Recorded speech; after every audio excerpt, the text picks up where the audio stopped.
Education based on evidence is where teachers and schools are using what the evidence says works in order to inform their practice. So we call it evidence-informed practice, using your expertise as a teacher, combining it with what the evidence tells us that works, and putting it together to create great education.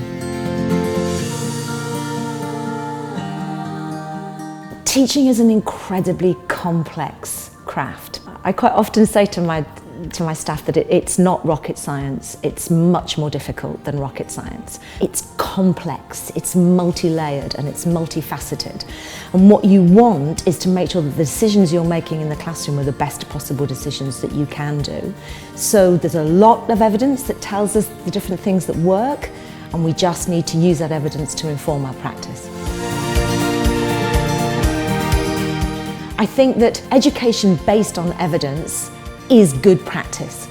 So where good practice is happening in classrooms, you know that it's ticking the boxes of the things that evidence tells us make a difference. So for example, evidence tells us that metacognition, teaching children metacognitive strategies, helps them to get better and has a real impact on their learning. Now, when you go into a classroom where great teaching and learning is going on, you'll see that the teacher's doing this automatically. And so they're verbalizing the metacognitive process that goes on in their heads.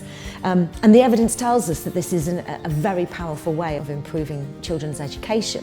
What evidence-informed practice is trying to do is to make sure that that gets codified in a way so that any teacher can come and understand how to do that. And it gives us a way of making sure that that can happen in every classroom. I think that's one of the great things that research schools have done. They've worked together and they've worked with the generators of evidence to find out what that looks like in the classroom. We know what the evidence is telling us to do. What we need to do as schools is look at how that works in a classroom. I think that the revolution in education is coming from the ground up.